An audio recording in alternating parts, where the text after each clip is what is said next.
Dzień dobry. Witam Państwa bardzo serdecznie w webinarium dzisiejszym o temacie doktorat wdrożeniowy, zasady realizacji i rozliczenia udziału w programie. Moimi Państwa gośćmi są pan doktor habilitowany inżynier Adam Marciniec, profesor Politechniki Rzeszowskiej, dziekan Wydziału Budowy Maszyn i Lotnictwa Politechniki Rzeszowskiej imienia Ignacego Łukasiewicza. Swoje prace badawcze pan profesor prowadzi w dziedzinie nauk inżynieryjno-technicznych w dyscyplinie inżynieria mechaniczna. Dorobek naukowy pana profesora dotyczy zagadnień związanych z projektowaniem, wytwarzaniem i eksploatacją zespołów i części maszyn z wykorzystaniem współczesnych systemów i aplikacji. Od 2015 roku pan dziekan pełni funkcję kierownika Wydziałowego Laboratorium Badań Kół Zębatych, promotor 5 rozpraw doktorskich, autor i współautor prac zleconych na rzecz przemysłu, obejmujących projektowanie, pomiary i testowanie przekładni zębatych. Dzień dobry, panie profesorze. Dzień dobry. Drugim naszym gościem jest pan doktor habilitowany inżynier Maciej Sułowicz, profesor Politechniki Krakowskiej, dziekan Wydziału Inżynierii Elektrycznej i Komputerowej Politechniki Krakowskiej imienia Tadeusza Kościuszki. Pan profesor swoje badania prowadzi w zakresie diagnostyki maszyn i urządzeń elektrycznych oraz diagnostyki procesów przemysłowych metodami klasycznymi oraz przy wykorzystaniu metod sztucznej inteligencji, w szczególności sieci neuronowych. Promotor 5 doktoratów, w tym 3 realizowanych w ramach programu Doktorat Wdrożeniowy 5. i 6. edycji. Dzień dobry, panie profesorze. Dzień dobry państwu. Oraz głos młodego pokolenia, zacznę od pani. Magister inżynier Marta Różycka, doktorantka 3. roku w Instytucie Metalurgii i Inżynierii Materiałowej imienia Aleksandra Kurkowskiego w Polskiej Akademii Nauk w Krakowie. W pracy doktorskiej Marta określa wpływ warunków trawienia metodą ICP-RIE na jakość struktur detektorów fotonowych typu MESA. Pracuje w Instytucie Mikroelektroniki i Fotoniki Sieci Badawczej Łukasiewicz w Warszawie i dodatkowo w Radzie Samorządu Doktorantów Polskiej Akademii Nauk pełni funkcję przewodniczącą. Tak, dokładnie, bardzo mi miło i dziękuję za zaproszenie. Dzień dobry. I ostatni nasz gość, magister inżynier Grzegorz Nowak, konstruktor, mechanik w Sieci Badawczej Łukasiewicz w Krakowskim Instytucie Technologicznym, kierownik Grupy Badawczej Mechatroniki i Biomechatroniki. Grzegorz aktywnie uczestniczy w realizacji prac naukowo-badawczych we współpracy z jednostkami o zasięgu krajowym i międzynarodowym. Wykonawca kilkunastu projektów badawczych w ramach m.in. Lidera oraz Eureki. Realizuje rozprawę doktorską w dziedzinie inżynierii biomedycznej w Katedrze Biomateriałów i Inżynierii Wyrobów Medycznych na Wydziale Inżynierii Biomedycznej Politechniki Śląskiej. Cześć Grzegorzu. Dokładnie tak, witam serdecznie. Dziękuję bardzo za zaproszenie. Bardzo mi miło, że zaszczycili nas Państwo swoją obecnością. Ja przypomnę jeszcze raz temat przewodni naszego dzisiejszego webinarium. To jest doktorat wdrożeniowy, zasady realizacji i rozliczenia udziału w programie. Nasze webinarium realizujemy w ramach projektu Szkoły Doktorskie to Nasza Przyszłość. Ja nazywam się Barbara Balon i będę miała przyjemność spędzić z Państwem kilkanaście kolejnych minut. No to może w kwestii nieprzedłużenia zadam Państwu pierwsze pytanie i poproszę o odpowiedź. Czym jest doktorat wdrożeniowy i jaka jest jego główna idea? Może rozpoczniemy od pana profesora Marcińca. Tak, to jest forma studiów trzeciego stopnia, w której uczestniczy w sumie 3 strony. Jest jednostka naukowa, jest przedstawiciel strony społeczno-gospodarczej, można powiedzieć w skrócie firmy, i jest doktorant. I to, co jest specyficzne tu dla studiów doktoranckich, to jest to, że finalnym efektem ma być wdrożenie, czyli rozwiązanie jakiegoś konkretnego problemu, który stanowi wyzwanie dla tej firmy i wymaga dużo zabiegów, żeby go rozwiązać. I to wdrożenie to ma być właśnie końcowy rezultat studiów doktoranckich i obrony doktoratu. Tak. Natomiast idea, koncepcja, która przyświecała tej idei, to jest stworzenie warunków do bliższej współpracy pomiędzy stroną akademicką a firmami. I to ma być platforma do rozwijania dalszej współpracy poprzez takie kontakty osobiste promotora, doktoranta i również opiekuna ze strony firmy, jak również podejmowanie bardziej ambitnych już potem projektów badawczych. Dziękuję bardzo. Czy któryś z rozmówców chciałby dodać być może coś odmiennego? Jakie macie wy odczucia? Ja może tylko dodam, bo zgadzam się z profesorem tutaj, że tą główną ideą w doktoracie wdrożeniowym jest, jak sama nazwa wskazuje, wdrożenie tych opracowanych rezultatów badań, tak, które gdzieś tam mają być wdrożone jako gotowy, innowacyjny produkt. Natomiast trzeba też wziąć pod uwagę jedno, że rozwiązanie problemów w czasie realizacji tych doktoratów wdrożeniowych powinno stanowić właśnie jakby też wsparcie dla rozwoju konkretnej firmy, która się z tym problemem mierzy w danym momencie. Jasne. Pan profesor Sułowicz? No i myślę, że ta idea realizacji tego doktoratu powinna właśnie zbudować te dobre relacje, tak jak już tu zostało powiedziane, pomiędzy właśnie uczelnią, firmą, no i załóżmy ci doktoranci, a później doktorzy pracujący w tych firmach jakby są, no znaczy się ambasadorami już uczelni właśnie w przemyśle, no i to buduje bardzo dobre więzi, dobre relacje pomiędzy właśnie uczelnią a otoczeniem społeczno-gospodarczym, bo są różne realizacje doktoratów, nie tylko w firmach, ale właśnie w instytutach badawczych, także że to jest bardzo, bardzo dobra forma. No i właśnie ten charakter wdrożeniowy właśnie też należy podkreślić, że każdy taki doktorat powinien być wdrożeniem. No, różnie to bywa, szczególnie w tych naukach właśnie społecznych czy coś właśnie. Czasami jest trudno znaleźć taki charakter wdrożeniowy, czy w ekonomii, no ale właśnie to jest problem, to myślę, że będziemy później poruszać w dalszych punktach naszego spotkania, że rzeczywiście na początku jest bardzo dobre zdefiniowanie tego doktoratu, do określenia IPB, no ale to później. Także może tyle na razie z mojej strony.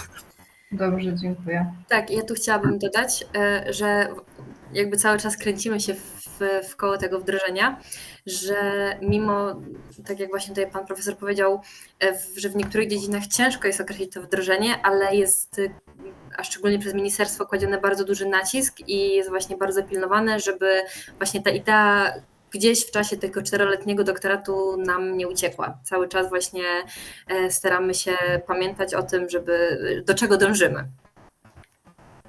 Jasne. A ja ze swojej ciekawości jeszcze się zapytam może Was, czy jak realizujecie doktorat wdrożeniowy, bo on zakłada 4 lata kształcenia, tak? Zgadza się. Czy z tyłu głowy nie macie zawsze takiej obawy, że jak Wam nie wyjdzie to wdrożenie, to coś się wydarzy złego? Nie męczy Was tak zawsze to? Bo zakładacie na początku oczywiście w indywidualnym planie badawczym jakąś ideę, macie cel całej pracy doktorskiej i no nie zawsze na przykład jakieś badania wychodzą i nie mają przełożenia na wdrożenie. Czy to w ogóle moje jakieś wyimaginowane myślenie o tym jest błędne i nie ma opcji, żeby realizując krok po kroku indywidualny plan badawczy coś nie wyszło? Jeśli Marta pozwolisz, to może zacznę ja.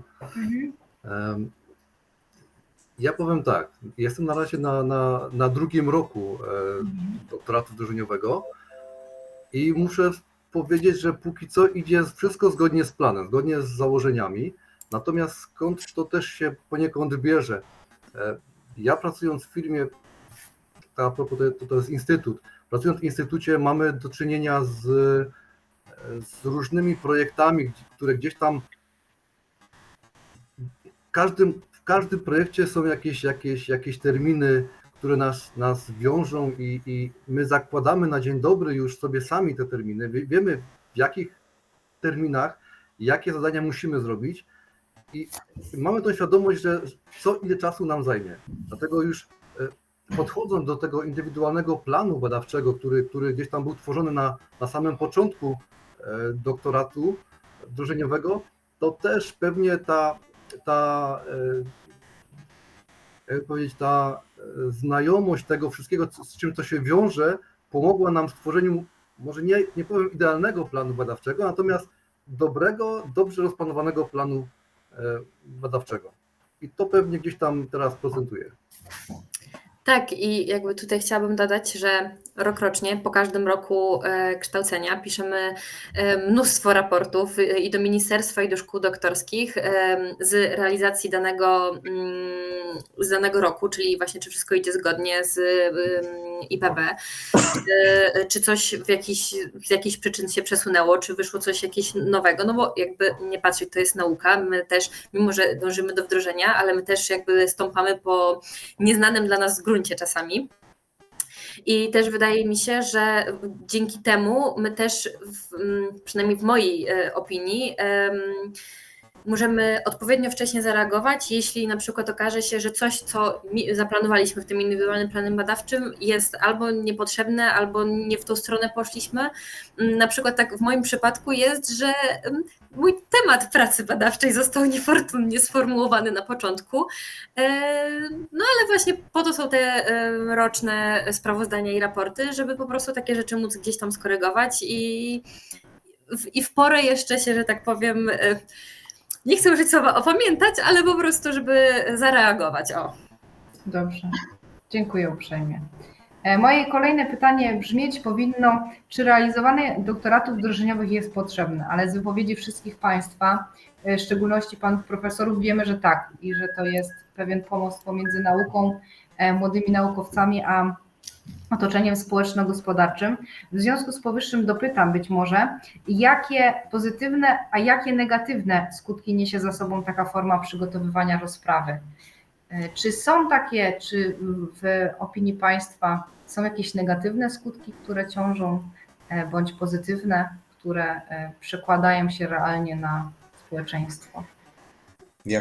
Jak mogę zacząć? Zacznę od pozytywów, jeśli mogę. Na pewno dla nas, jako tej społeczności akademickiej, akademików, którzy trochę jesteśmy odizolowani od takiego rzeczywistego świata, który funkcjonuje na co dzień, a przede wszystkim troszkę inne problemy mamy my w pracy, aniżeli ludzie, którzy bezpośrednio pracują w firmie, gdzie liczy się przede wszystkim czas reakcji i ten efekt, który musi być jako rezultat rozwiązania pewnego problemu. Więc taki bezpośredni kontakt z ludźmi, którzy pracują na co dzień w przemyśle, daje nam takie spojrzenie z innej strony trochę, z jakimi problemami oni się borykają, no bo my jesteśmy nastawieni bardziej na takie długofalowe działanie i takie długofalowe planowanie naszej działalności. To bym na pewno zaliczył do plusów, bo tam pozwala też nam niektórym zejść trochę na ziemię z tego teoretycznego piedestału, bo czasami zapędzamy się za bardzo w rozpatrywaniu tych teoretycznych zawiłości, a tu trzeba podjąć decyzję i realizować te prace dalej.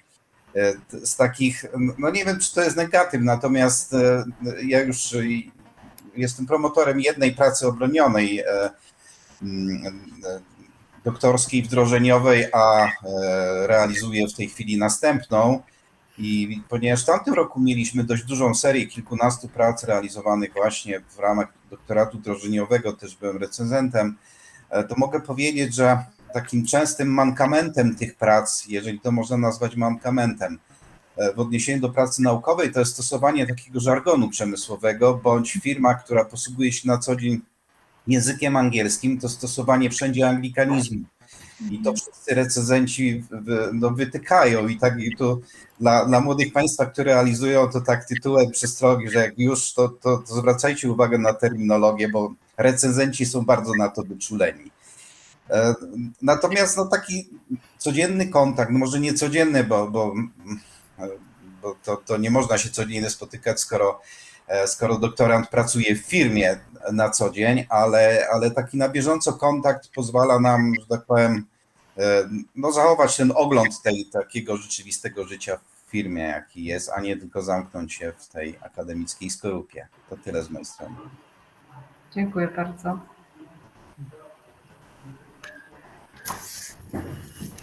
To ja może jeszcze coś tam dodam, że właśnie ta forma realizacji doktoratu wdrożeniowego to z jednej strony właśnie dla osoby realizującej ten doktorat niesie troszkę więcej wyzwań, bo musi po prostu pogodzić i pracę zawodową, właśnie realizację doktoratu. Tu trochę jest troszkę ukłon do strony pracodawców, którzy chcą realizować te doktoraty wdrożeniowe, żeby właśnie stworzyli takie warunki w realizacji tego doktoratu, żeby można było zrobić to w sumie dobrze i w określonym czasie, czyli tych 4 lat.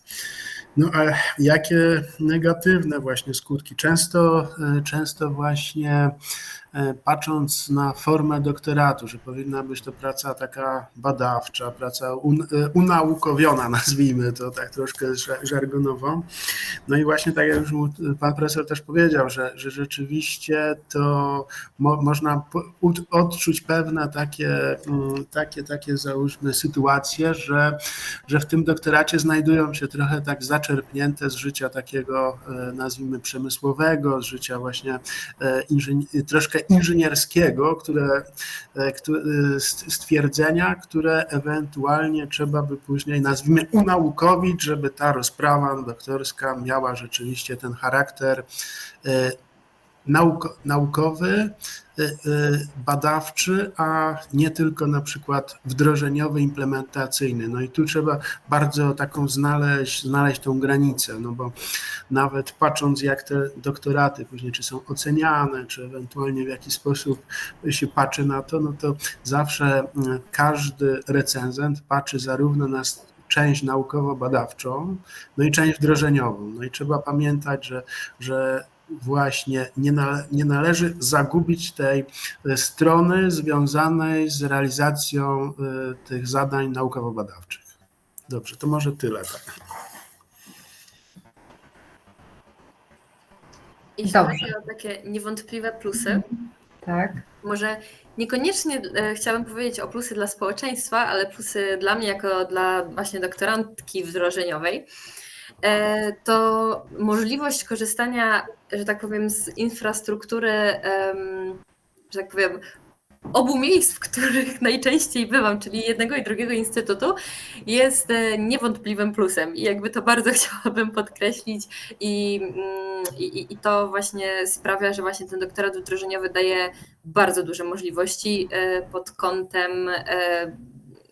właśnie dostępu do aparatury badawczej i do możliwości właśnie nauki, też i obsługi i właśnie dostępu do badań. Pewnie. To ja jeszcze mogę dodać, że na pewno plusem jest to, że można uzyskać stopień doktora, nie rezygnując ze swojej dotychczasowej kariery zawodowej. No bo nie czarujmy się, no tutaj rzeczywiście czasami nie ma innej możliwości. Dotychczas nie było takiej możliwości, natomiast w chwili obecnej, kiedy można pogodzić pracę zawodową z doktoratem wdrożeniowym, no jest to na pewno duży plus. Natomiast drugim też fajnym plusem moim zdaniem jest to, że ten temat, który jest realizowany w doktoracie wdrożeniowym, to jest ściśle powiązany z wykonywaną naszą pracą w firmach, w instytutach i tam, gdzie pracujemy, tak? Więc jest to coś, nad czym cały czas się skupiamy, nad czym cały czas pracujemy, można powiedzieć. Pewnie. A minusem? Jakiś minus właśnie. Jedyny, jaki mi się nasuwa teraz w chwili obecnej, to taki, że no gdzieś tam ten swój czas, który mam, no nie jest taki sam, a muszę go niestety ale podzielić zarówno na pracę wykonywaną w firmie, jak i na przygotowanie badań, przygotowanie doktoratu. I przygotowanie, i jakby obecność na zajęciach, nie? Dokładnie.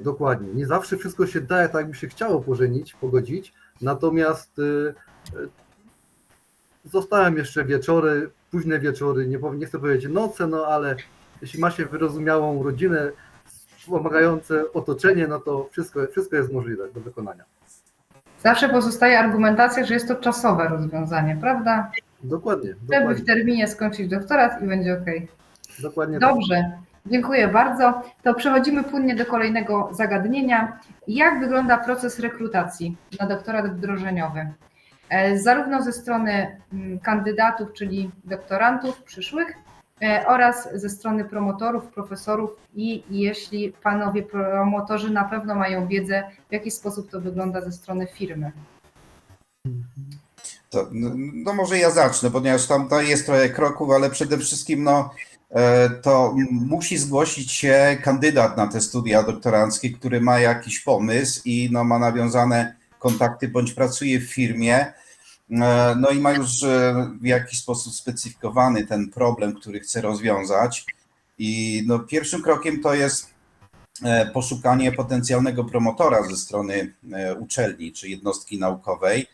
I oczywiście z drugiej strony wytypowanie jakiegoś opiekuna też ze strony przedsiębiorcy. I dopiero wtedy wspólnie z promotorem może przystąpić do napisania wniosku do ministerstwa, w których wszystkie strony muszą się wypowiedzieć i przedstawić swój dorobek pokazujący potencjalne możliwości czy zdolności wszystkich stron do tego, żeby taki doktorat został zrealizowany, czyli przedsiębiorstwa, jednostki naukowej, promotora, opiekuna, jak również samego kandydata. I dopiero po zakwalifikowaniu tego wniosku, po pozytywnej ocenie i zakwalifikowaniu tego wniosku do realizacji, kandydat składa aplikację do szkoły doktorskiej. I wtedy po przyjęciu do szkoły doktorskiej rozpoczyna się realizacja całego projektu, które wiąże się oczywiście również z podpisaniem umowy trójstronnej, co często jest dość takim problematycznym krokiem, dlatego że ze strony firm jest mało zrozumienia, dlatego że jednostki naukowe i ta strona publiczna ma swoje wymagania, jeśli chodzi o finansowanie i pewne zapisy, ale jakoś udaje się z większością firm dojść do porozumienia i podpisać umowę trójstronną, chociaż bywały przypadki, że firmy nie chciały tego podpisać.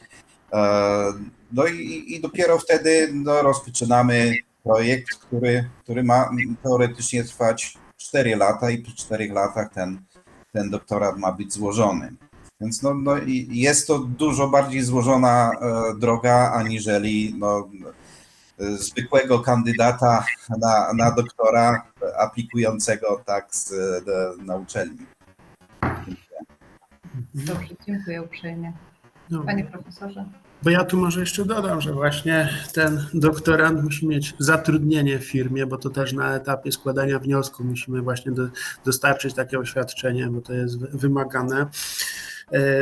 I też mocno wspomóc należy tego naszego przyszłego promotora, bo to tak jak pan profesor powiedział, w dialogu musimy ustalić ten indywidualny plan badawczy, dobrze go zdefiniować i wprowadzić do systemu, bo jest tak, że wnioski składa się w systemie już ministerialnym, tam jest określona formatka, musimy precyzyjnie liczyć znaki, bo to jest od strony takiej, nazwijmy już technicznej, i tam po stronie systemu musimy to wszystko dobrze wyważyć, szczególnie gdzie chcemy określić, jakieś cele, kamienie milowe, jak to ma być zrealizowane, tam musimy bardzo precyzyjnie wszystko określić. I z reguły wygląda tak, że jest to doktorat realizowany w ramach konkursu, gdzie na etapie już właśnie przygotowania wniosku musimy bardzo dobrze wszystko określić. Praktycznie można ten indywidualny plan badawczy, tak jak przy realizacji każdego doktoratu do końca pierwszego roku, czy do 12 miesięcy od rozpoczęcia realizacji doktoratu można go modyfikować, ale jest to, nie można go drastycznie zmienić, no bo to zmienia jakby projekt i de facto zmienia jakby sytuację, w której możemy już nie uzyskać zgody ministerstwa na przykład na zmianę tak drastyczną tematu i ewentualnie kończyłoby się to po prostu końcem tego uczestnictwa w programie, no na przykład i zaprzestaniem finansowania. Także naprawdę na to trzeba zwrócić uwagę. No i co? I może ta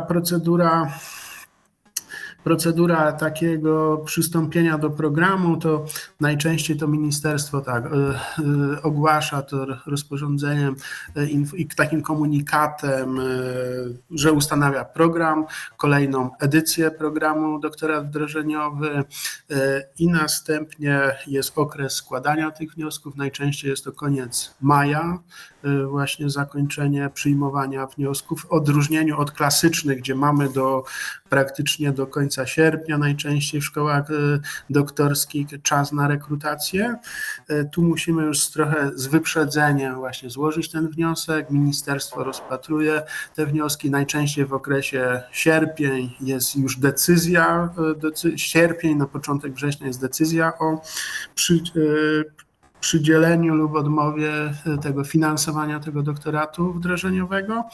No i oczywiście później zaczyna się, tak jak pan profesor mówił, uzgadnianie tych umów trójstronnych. Te umowy trójstronne na czasami to rzeczywiście jest, nazwijmy, wzajemna wymiana zdań prawników po jednej i po drugiej stronie, prawników uczelni i prawników właśnie firm, gdzie właśnie mogą być sytuacje, że nie znajdziemy wspólnego języka i na przykład jakieś interesy zarówno, najczęściej może interesy firmy mogą być nie do końca po prostu zgodne z tą realizacją doktoratu wdrożeniowego. Także też taka praktyczna rada, żeby zastanowić się tak naprawdę na początku krótko, czy cel ten doktoratu, czy jest na przykład, co jest głównym celem, czy mamy dostać finansowanie, czy mamy na przykład w jakiś sposób wypracować pewne rozwiązanie, które ma być, chronione od samego początku. Oczywiście w trakcie realizacji doktoratu można zastrzec, można oczywiście tam pewne rozwiązania wypracować, ale to może być czasami nie po drodze właśnie z polityką firmy, czy ewentualnie uczelni, raczej nie, tylko bardziej firmy.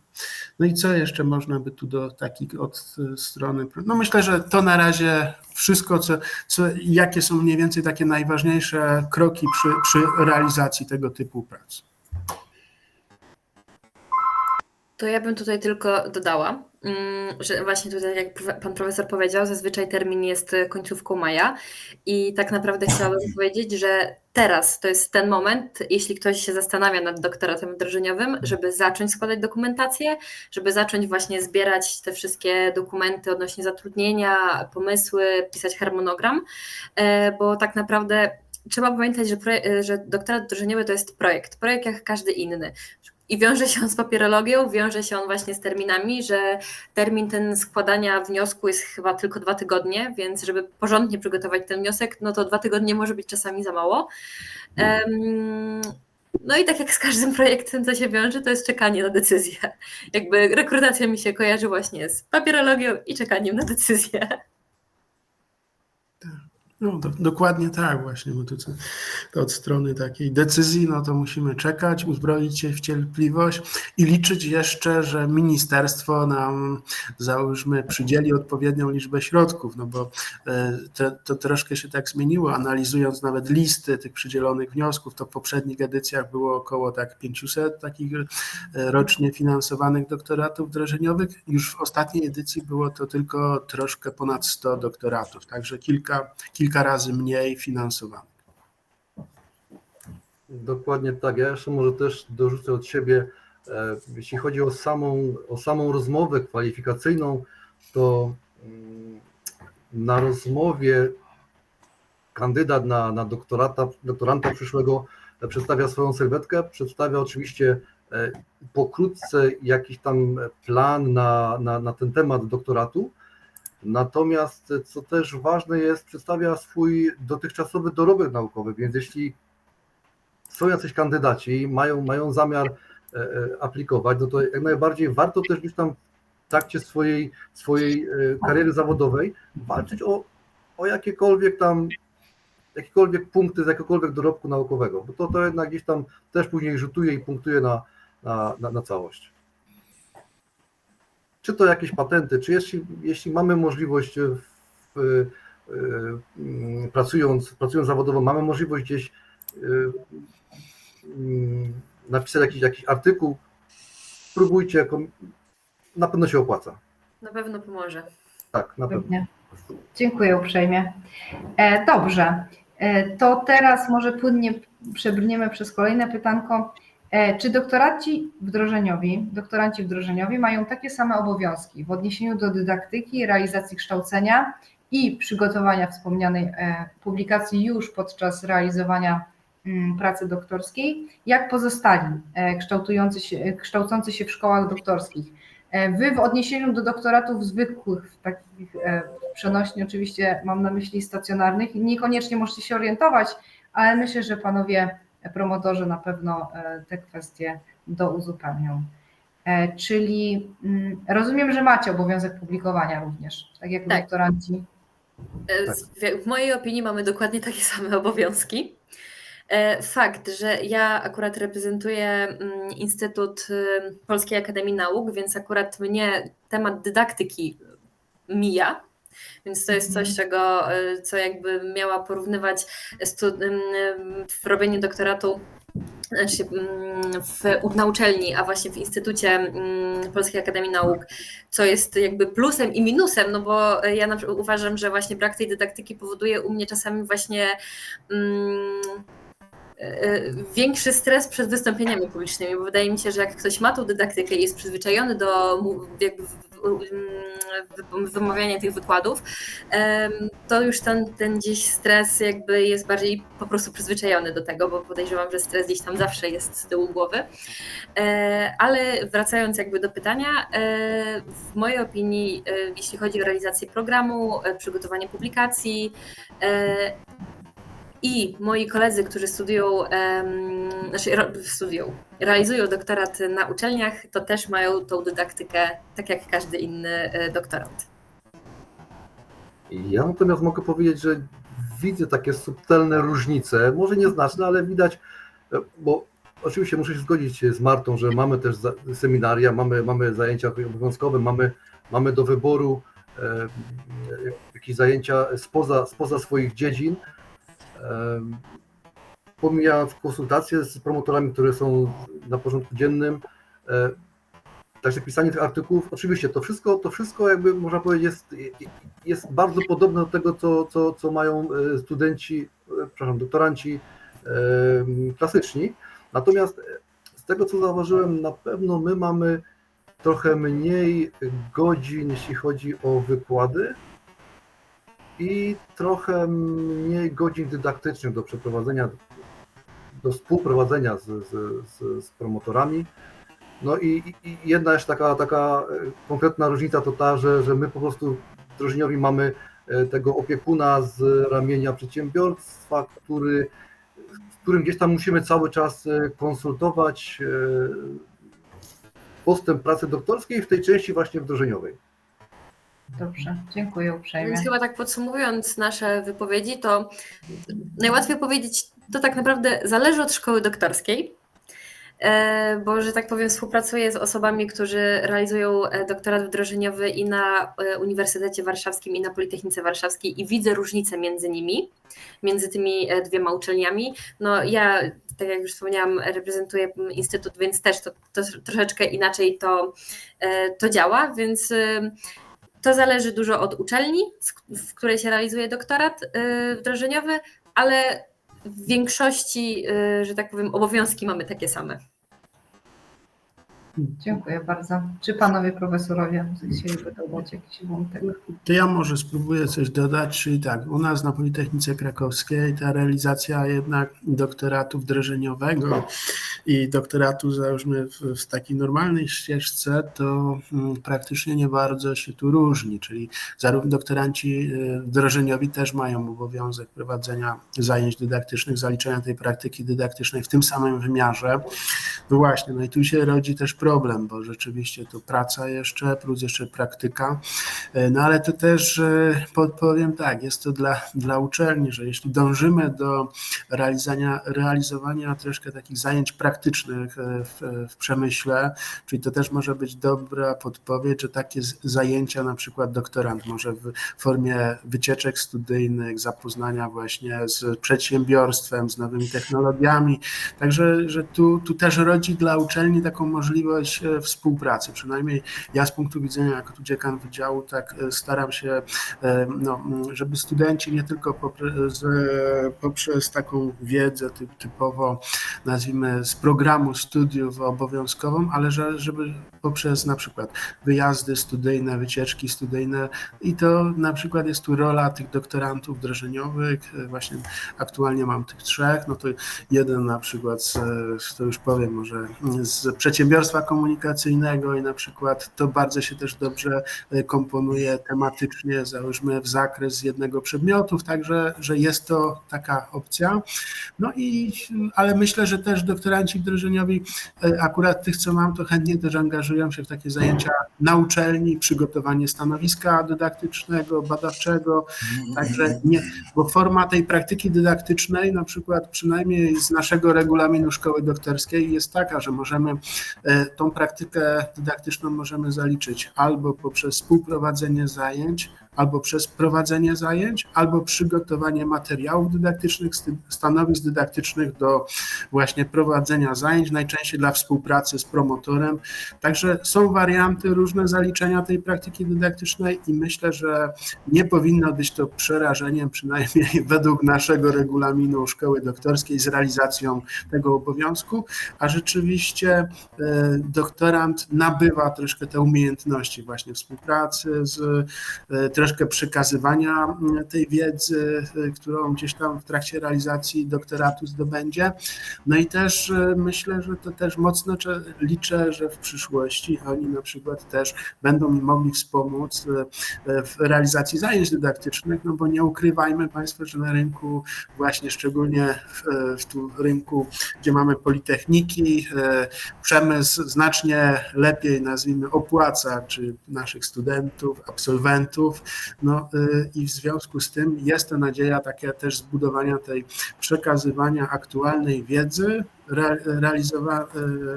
wypracowanej w ramach tych nowych rozwiązań, nowych doktoratów wdrożeniowych, bezpośrednio później przekazywania tej wiedzy studentom i no, przyszłym właśnie naszym studentom, może tak zakończymy. Dobrze, dziękuję. Jak mogę jeszcze 2 zdania dodać do tego. Na Politechnice Rzeszowskiej obowiązki doktorantów wdrożeniowych, że tak powiem, i tych standardowych są takie same, jeśli chodzi o publikacje i prowadzenie zajęć.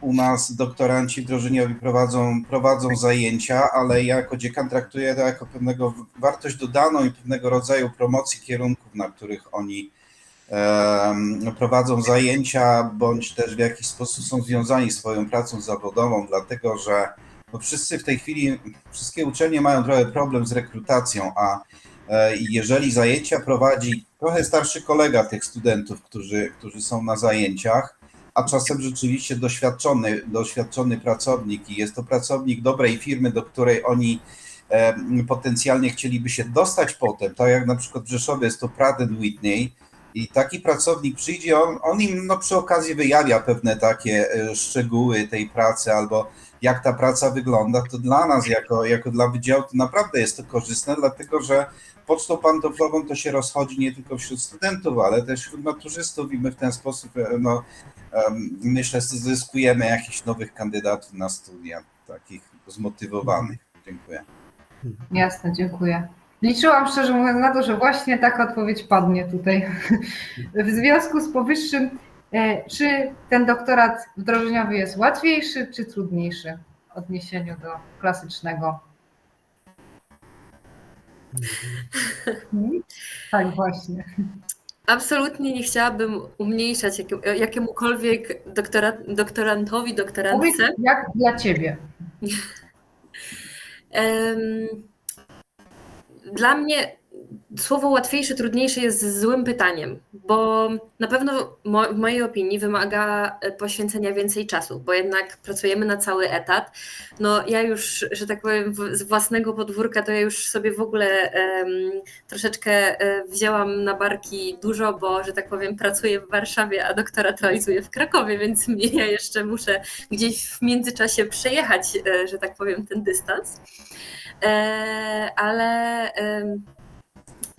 Ale na pewno właśnie tak doktoranci muszą uczestniczyć w zajęciach, czasami właśnie mają dydaktykę, mają własny etat, prowadzą badania, bo jakby w większości doktoraci dorożeniowi tym, czym się zajmują na doktoracie, to jest to, co robią właśnie w pracy, ale też wiadomo, mają jakieś dodatkowe obowiązki.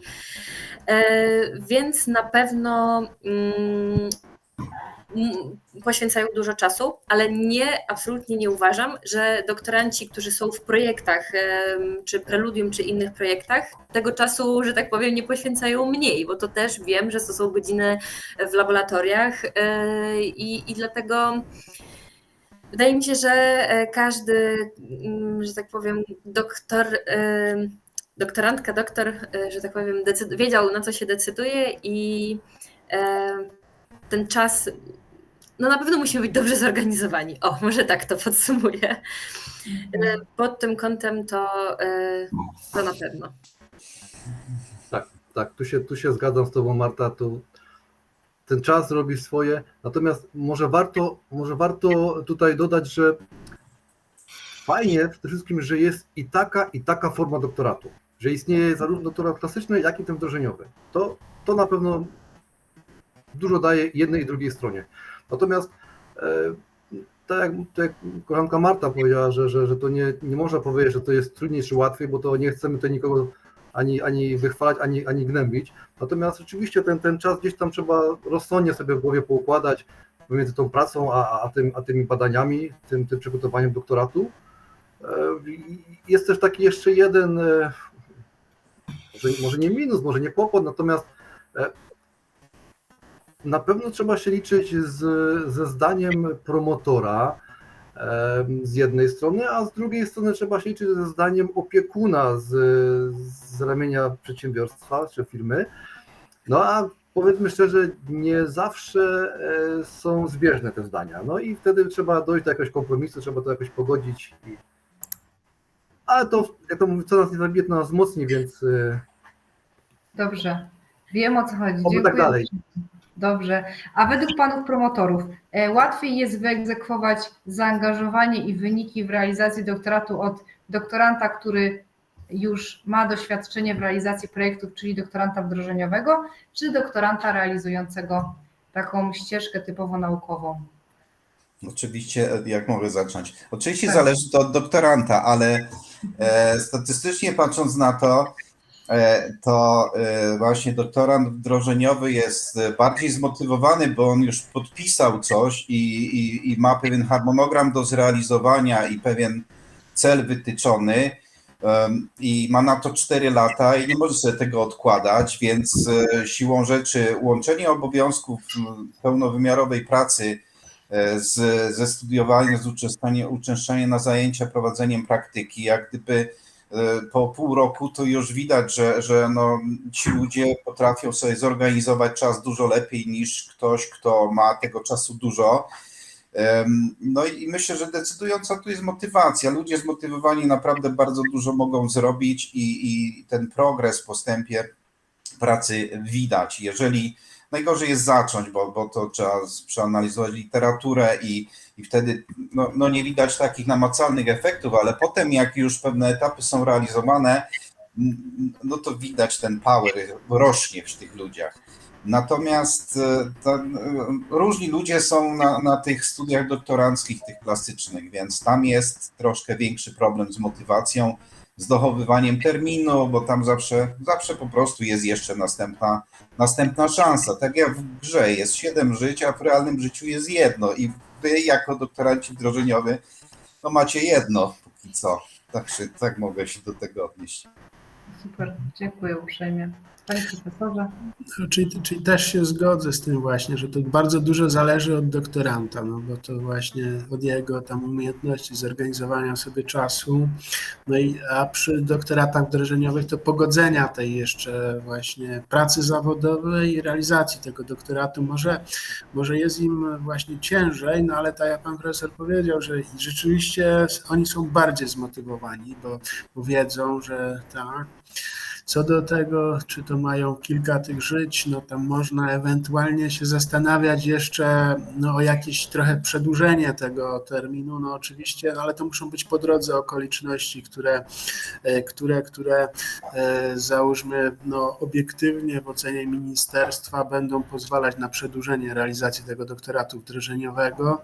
No i też nie należy też czekać zawsze do ostatniego końca, do końca, czy po prostu liczyć, że to się uda, czy nie uda, tylko z wyprzedzeniem tak realnie oszacować, czy ten doktorat się uda w terminie zrobić, czy nie, no i ewentualnie myśleć, czy wtedy nie znajdować sobie jakiegoś ścieżki awaryjnej, że na przykład przedłużamy, nie wiem, o 3 miesiące próbujemy, ale wtedy to już jest kwestia bezkosztowa, bo doktoranci, nazwijmy, w realizacji tego klasycznego doktoratu, no to tam chyba jest nadzieja na jeszcze uzyskanie finansowania przy przedłużonym okresie. Przy doktoracie wdrożeniowym jest umowa na określone środki finansowe i nie ma możliwości tam dołożenia finansowania. Także że to trzeba uważać. No i myślę, że jakby powiedzieć, który jest łatwiejszy, trudniejszy, no to już zależy od osoby, od tematu i od właśnie zaangażowania.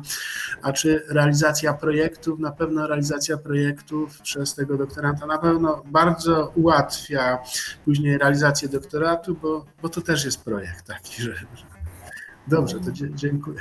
Dziękuję uprzejmie. To skoro pan profesor już wspomniał słowo finansowanie, to ja mam do państwa kolejne pytanie. Jak wygląda finansowanie takiego doktoratu wdrożeniowego?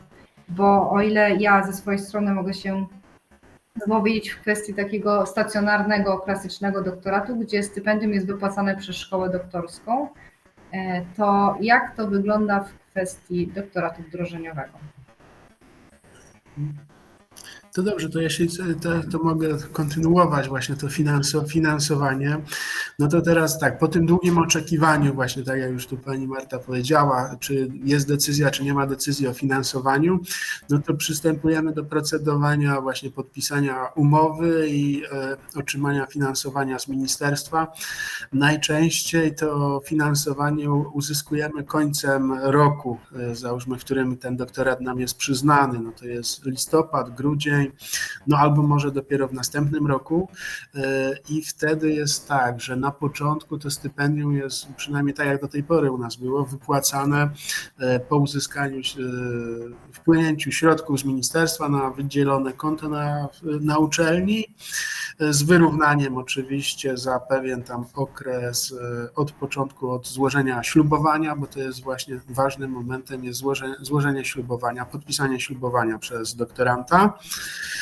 No i pierwszy rok jest w sumie finansowanie troszkę, nazwijmy, bezproblemowe, bo do momentu złożenia tego raportu rocznego, no to mamy cały czas do września przyszłego roku mamy finansowanie. Najczęściej pieniądze z ministerstwa już są z góry przesłane na konto uczelni, no i możemy wydatkować. Tam należy też przestrzegać pewnej dyscypliny finansowania, bo mamy tak, znaczna część tych środków przydzielonych jest na stypendium, a jest jeszcze tak zwane, są środki na wykorzystanie infrastruktury badawczej uczelni i te środki przeznaczamy właśnie, jak już sama nazwa mówi, na wykorzystanie dla zakupów. Jest określony katalog zakupów, które możemy zrealizować właśnie z tych środków. No i najczęściej opłacić to, co wszystko doktorantowi jest potrzebne dostępne do przeprowadzenia badań. No i trzeba też bardzo mocno przestrzegać takiego reżimu czasowego z wydatkowaniem tych środków. Wszystkie wydatki muszą być zaplanowane zgodnie z całą procedurą udzielania zamówień publicznych do 30 września właśnie tego roku, w którym po roku, którym przydzielono to finansowanie, udzielono tego finansowania w ramach tego projektu. No i następnie do końca września musimy złożyć raport z wykorzystania tych środków finansowych w danym roku. Wszystkie niewykorzystane środki w danym roku akademickim muszą być później zwrócone w przeciągu bodajże 15 dni czy 14 dni na konto ministerstwa, które zostało wskazane w umowie. No i to jest, dlatego mówiłem, że bezproblemowe finansowanie w pierwszym roku. I zaczyna się przejście teraz, czy pierwszy rok jest zaliczony, czy nie. To Państwo tu pewno, Pani Marta i Pan Grzegorz to przerabiali, jak czekamy na decyzję ministerstwa. No i teraz po stronie ministerstwa odbywa się to, tam jest panel, który gdzieś ocenia po prostu te raporty roczne. No i teraz decyzja zespołu, czy pozytywnie ten raport roczny jest oceniony, czy nie. No jeśli pozytywnie, no to czekamy, kiedy minister zatwierdzi już ten raport i doktorant uzyska finansowanie na kolejny rok. To czasem może być, załóżmy, w różnych okresach czasu się to może wydarzyć. Bo może się wydarzyć, załóżmy, na samym początku, że doktorant będzie miał szczęście, to najczęściej jest to, żeby taka wskazówka, żeby te raporty nie czekać na ostatnią chwilę, tylko wysyłać je stosunkowo wcześniej. Także załóżmy przed tym deadline'em, jak deadline jest na przykład na pierwszy rok, to jest chyba tam 15 października, to oczywiście wysłać je odpowiednio wcześniej i wtedy jest opcja, że się zakolejkujemy wcześniej tam do sprawdzenia formalnego i jest duże prawdopodobieństwo, że uzyskamy to finansowanie. Gorzej jest, jeśli nazwijmy, nie mamy tego szczęścia, trafimy na później rozpatrywanie tych wniosków, to raportów końcowych, no to możemy trafić na przykład na, nie wiem, marzec, kwiecień czy maj kolejnego roku, no i wtedy do tego momentu już w roku drugim, trzecim i już czwartym, jeśli nasz raport roczny nie jest oceniony, no to my naprawdę tego finansowania nie mamy, czyli nie ma wypłaty stypendium i nie ma środków na wykorzystanie infrastruktury badawczej. To może to być jeszcze kwestia uczelni, może nie wiem, czy prorektor do spraw nauki, czy ewentualnie czy dziekan może na przykład założyć finansowanie tego doktoratu i można tę część związaną z wykorzystaniem aparatury, zakupy do doktoratu realizować, no ale gorzej jest ze stypendiami, bo ono się tam gdzieś kumuluje na wirtualnym koncie i dopiero jeśli środki z ministerstwa zostaną przekazane na uczelnię, no to wtedy to stypendium jest Państwu wypłacane po prostu po tym okresie. Może to być wtedy, nazwijmy to, zakumulowanie przez, nie wiem, przez pół roku, czy nawet więcej miesięcy. No i teraz i dalsze finansowanie, załóżmy, że już przeszliśmy, trzy raporty roczne mamy już ocenione, zaliczone, no jest czwarty już raport końcowy, no i końcowe rozliczenie doktoratu, to końcowe rozliczenie no może nie być takie, nazwijmy, bezproblematyczne, jeśli nie spełnimy wszystkich wymogów formalnych, czyli nie złożymy Państwo pierwszej strony doktoratu, rozprawy doktorskiej złożonej w szkole doktorskiej, potwierdzonej przez przewodniczącego dyscypliny, w której jest realizowany ten doktorat. Bo to jest jakby kluczowe zadanie, że w tym i kluczowy warunek właśnie w rozliczeniu już końcowym doktoratu wdrożeniowego. No i tak by można było pokrótce mniej więcej te zasady finansowania, przydziału środków i realizacji tego finansowania doktoratu wdrożeniowego. Dziękuję bardzo. Tak, potwierdzam. prawdopodobnie byłam gdzieś na końcu kolejki, bo raport po pierwszym roku miałam zaakceptowany, dokładnie 1 maja dostałam na maila informację, że wszystkie te punkty z indywidualnego planu badawczego zostały potwierdzone i że mogę dalej realizować właśnie ten doktorat. Teraz mamy marzec, informacji o drugim roku jeszcze nie mam. Dokładnie. Czyli być może z tego wynika tak zwany spadek zainteresowania doktoratem wdrożeniowym. Chociaż już wcześniej padła odpowiedź jednego z panów profesorów, że stosunkowo rok do roku, od momentu ogłoszenia pierwszego konkursu na doktorat wdrożeniowy, te miejsca, które umożliwiało ministerstwo do realizacji, się zmniejszają, tak? I czy to Państwo to potwierdzają i jak Państwo myślą, z czego to może wynikać? Tak, potwierdzamy to. Tu potwierdzam, że to wynika pewno z jednej strony to może z pewnych oszczędności po stronie ministerstwa, że właśnie to są jednak pewne koszty, załóżmy realizowanie 100 a 500 doktoratów, to jest pewna różnica w wydatkowaniu środków, ale to też jest może kwestia oceny zarówno merytorycznej, jak i formalnej tych doktoratów po stronie ministerstwa.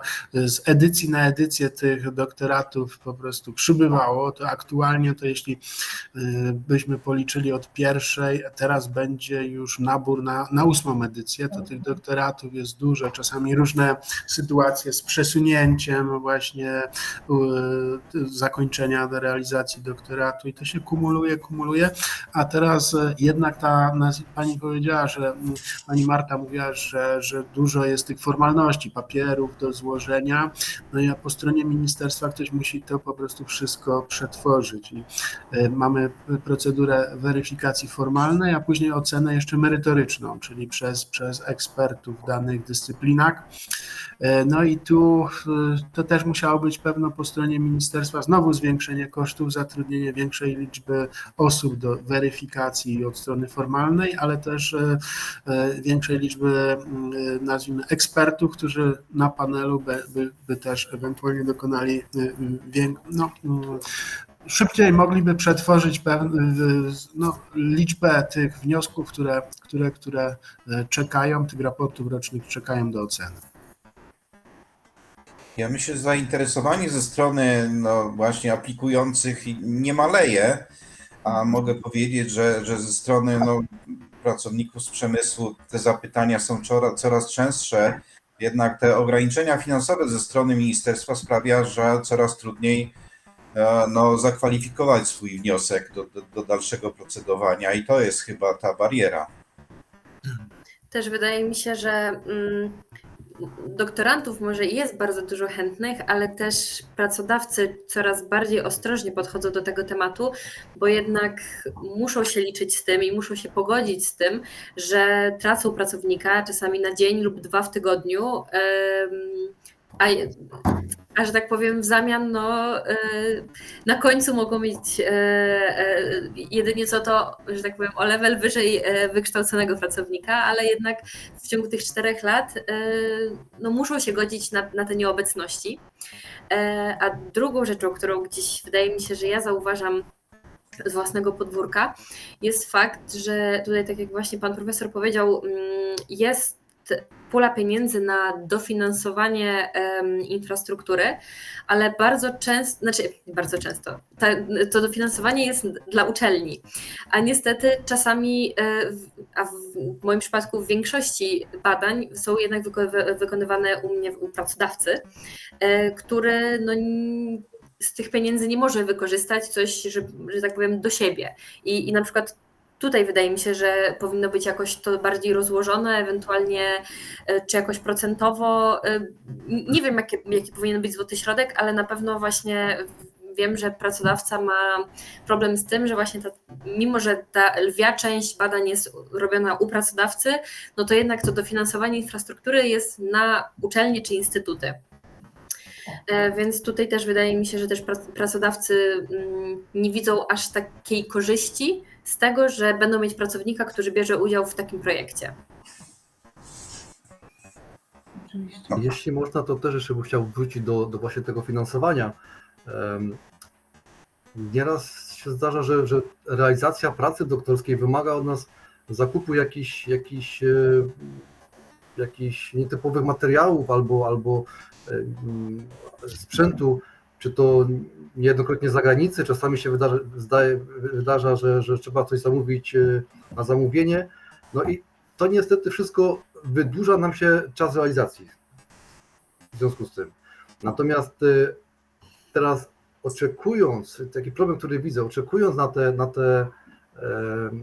na te środki z ministerstwa, no to niestety mamy czasami mało czasu, możliwego czasu, aby wykorzystać te środki na zakup tego materiału. Dlatego może rzeczywiście, tak jak tutaj profesor wcześniej wspomniał, warto te raporty roczne składać wcześniej, żeby być w tej kolejce z przodu, żeby mieć więcej czasu na przemyślane tam rozlokowanie tych środków, które nam się gdzieś tam, powiedzmy, które nam przysługują, tak? Ja na pewno w tym roku przetestuję ten patent, żeby jak najszybciej, jak tylko, że tak powiem, ten system się otworzy do składania wniosków od razu pierwszego dnia, będę starała się, że tak powiem, wprowadzić wszystkie dane. Może faktycznie to pomoże. A jeszcze odnośnie tak finansowania chciałam wspomnieć, czego mi osobiście brakuje w tych całych finansowaniu, bo tak jak właśnie pan profesor powiedział, jest pula pieniędzy przeznaczone na stypendia i pula pieniędzy na infrastrukturę. Brakuje w mojej opinii jakiejś takiej puli pieniędzy na, że tak powiem, doktoranta, w takim sensie, że właśnie na napisanie artykułu, w sensie opublikowanie go w czasopiśmie, czy jakieś szkolenie, czy wyjazd na konferencję, bo z tej infrastruktury nie można przeznaczyć na to pieniędzy. Pewnie wiele osób by mi odpowiedziało, że teoretycznie po to mam stypendium, że mogłabym z tego zapłacić.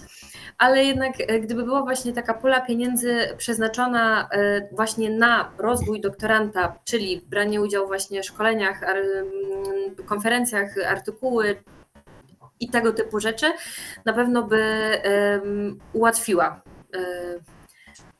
wypełnianie obowiązków, które są wpisane na przykład w indywidualny plan badawczy, no bo też właśnie czy publikowanie, czy uczestnictwo w konferencjach musimy to też spełnić, tak? Więc to też tutaj na pewno, jeśli widzę jakiś brak w finansowaniu, to jest taka półeczka, która na pewno jako doktorantce by się przydało takie wsparcie.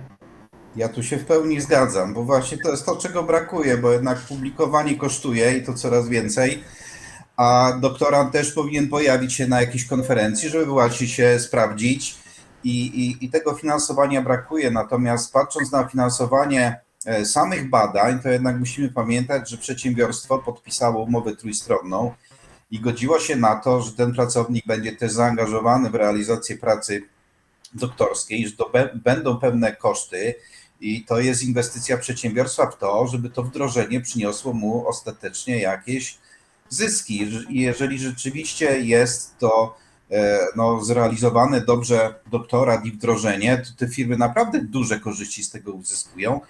No natomiast często się spotykamy z takim niezrozumieniem przełożonych doktoranta, no co on robi i jaki będzie ostateczny efekt, bo czasami uczelnia musi dołożyć swoje pieniądze na to, żeby te badania przeprowadzić, a utrzymanie infrastruktury badawczej to jest rzędu 20-30 tysięcy, to nie są poważne pieniądze, to można kupić jedno narzędzie czy tam parę materiałów, więc z tego badań się nie przeprowadzi. Natomiast po stronie władz firmy czy przełożonych widziałbym większe zaangażowanie tutaj w realizację doktoratu, patrząc, że realizuje się uzgodniony cel, jakim jest wdrożenie, który w zamyśle ma przynieść korzyści przedsiębiorstwu.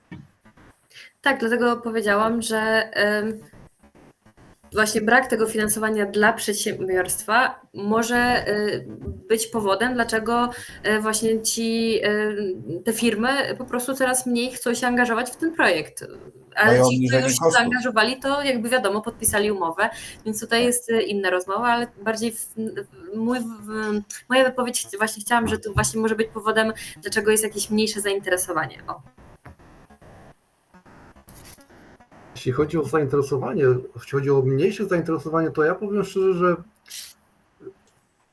nie zauważyłem, żeby było mniejsze.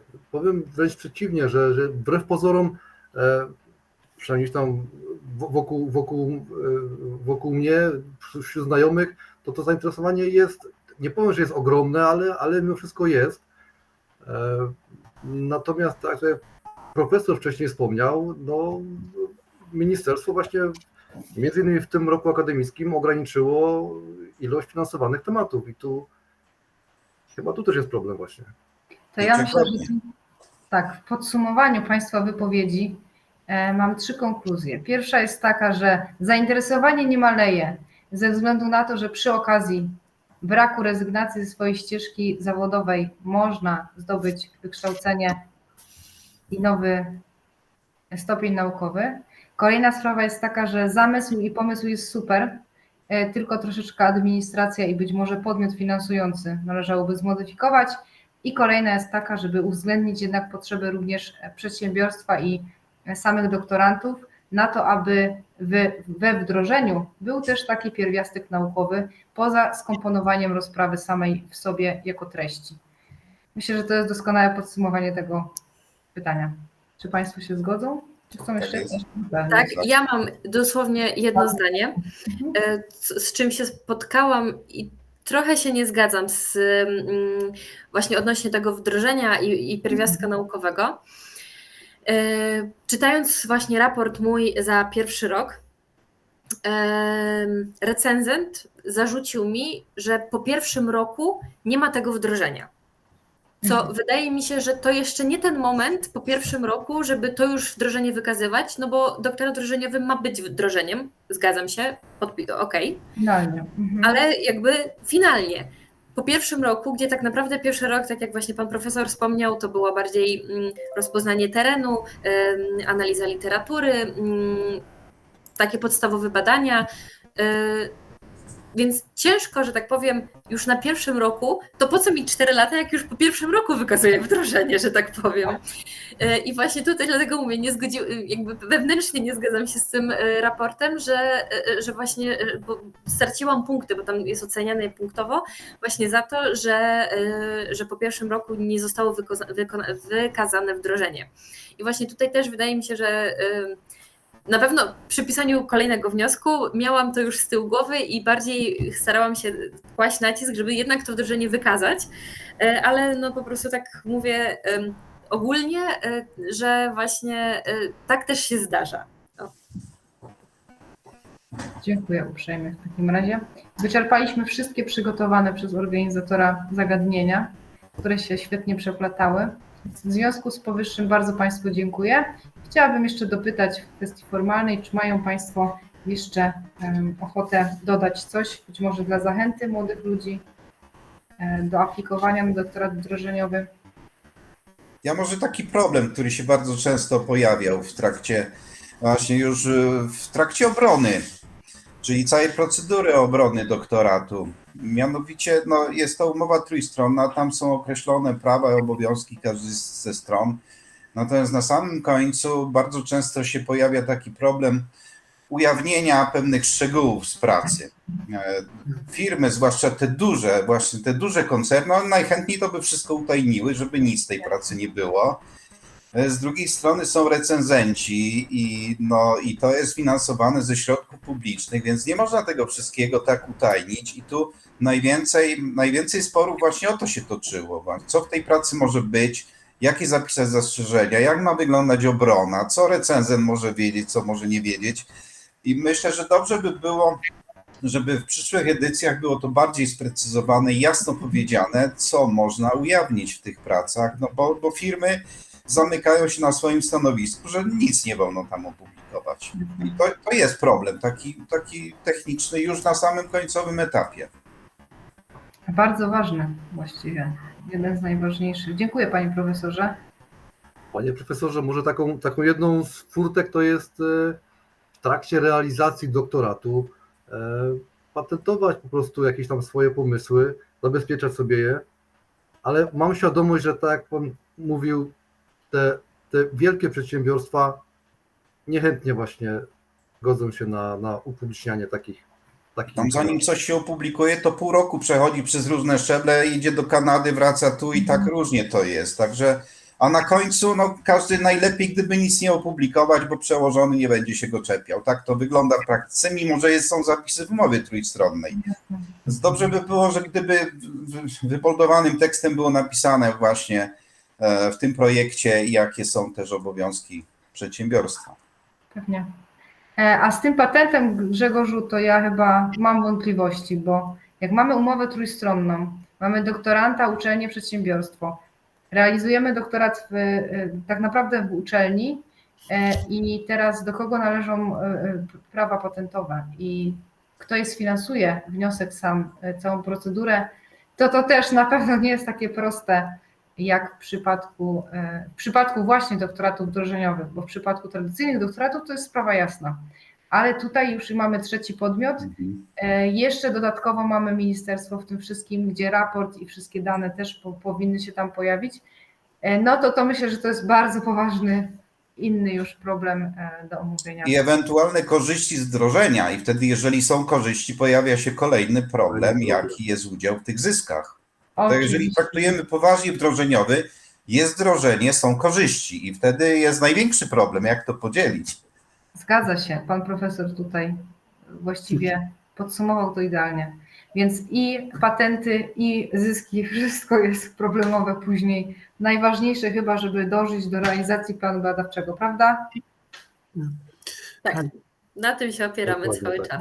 Pan profesor jeszcze coś chciał powiedzieć. Kluczowe jest właśnie, żeby też dobrze to wdrożenie określić, zawsze nie pamiętać właśnie o tym wdrożeniu i rzeczywiście go realizować. W naukach technicznych jest to może łatwe, to tam pan profesor potwierdzi, że to jest łatwe, ale gorzej ewentualnie, jeśli ten doktorat realizujemy w innej dyscyplinie i to trzeba też mocno.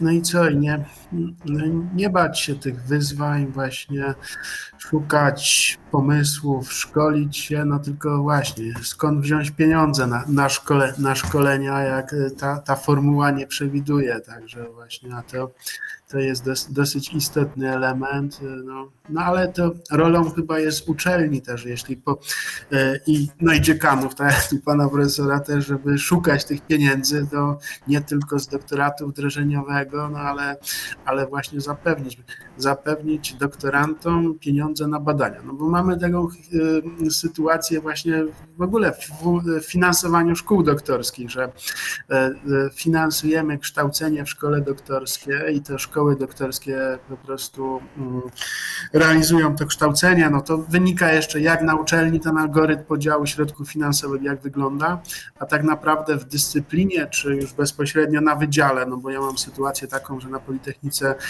jedna dyscyplina i plus jeden wydział, wydziały są jednodyscyplinowe, realizacja wtedy doktoratu na wydziale, no to realizację badań, czy wszystkich, no to trzeba jakby zapewnić ze środków wydziałowych, no bo po prostu ja podpisując realizację doktoratu w szkole doktorskiej, podpisuję, że będę w jakiś sposób zapewniał finansowanie realizacji badań na wydziale.